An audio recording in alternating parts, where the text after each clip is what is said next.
उत्तर प्रदेश की राजनीति में जमीन हिल रही है। चंद्रशेखर आजाद रावण ने दलित प्लस मुस्लिम प्लस अति पिछड़े का ऐसा घातक समीकरण बनाया है कि लखनऊ और दिल्ली दोनों में हलचल मच गई है। 2024 में बीजेपी का वोट शेयर 8% गिर गया था, तो क्या 2027 में बीजेपी का यूपी का किला पूरी तरह ढह जाएगा? ये कोई साधारण चुनावी लड़ाई नहीं है, ये सत्ता परिवर्तन की तैयारी है। नमस्कार दोस्तों, स्वागत है आपका इस खास पॉलिटिकल डीप डाइव में। उत्तर प्रदेश की राजनीति में नया भूचाल आ चुका है।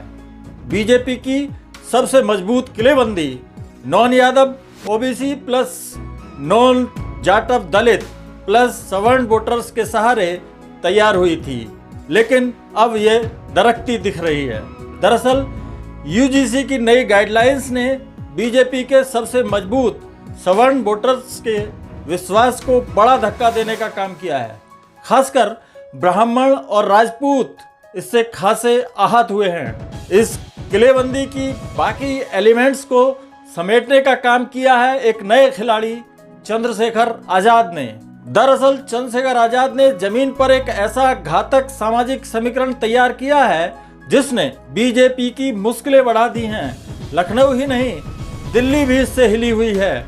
ये समीकरण है दलित प्लस मुस्लिम प्लस अति पिछड़ा। क्या 2024 के घटते वोट शेयर के बाद 2027 में बीजेपी का यूपी का किला ढह जाएगा?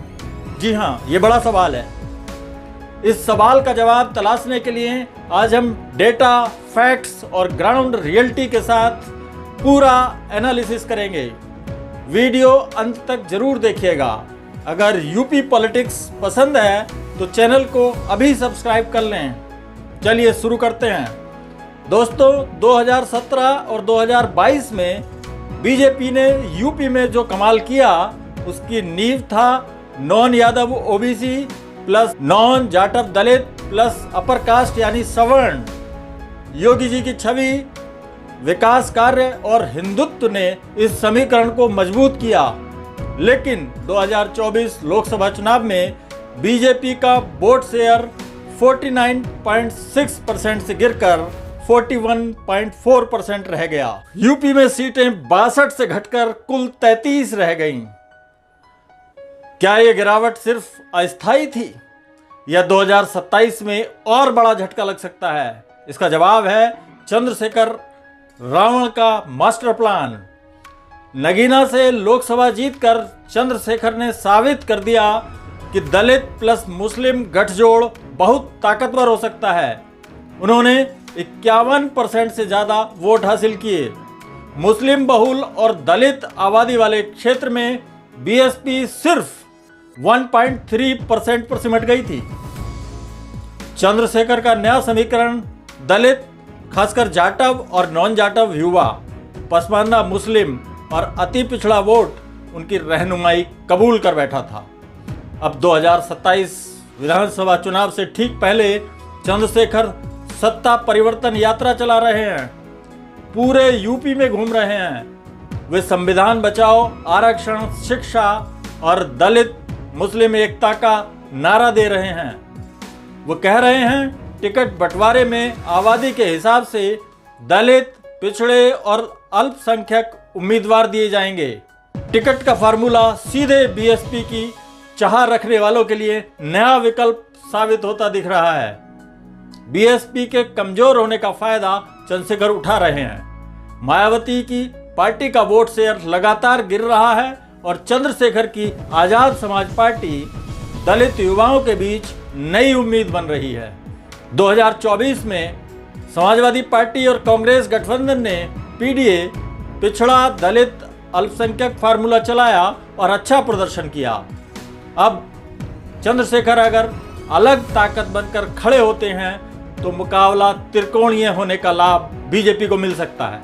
लेकिन किसी गठबंधन में जाते हैं तो बीजेपी के लिए मुश्किल बढ़ना तय मानिए। खासकर वेस्ट यूपी में जहां दलित मुस्लिम आबादी अच्छी खासी है।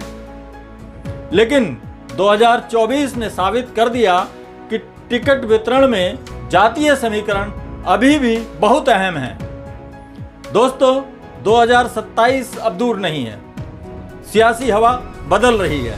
चंद्रशेखर रावण यूपी पॉलिटिक्स के डार्क हॉर्स बनकर उभर रहे हैं। अगर उन्होंने दलित, मुस्लिम, अति पिछड़े का समीकरण जमीन पर उतार दिया तो बीजेपी की सोशल इंजीनियरिंग धरी की धरी रह जाएगी।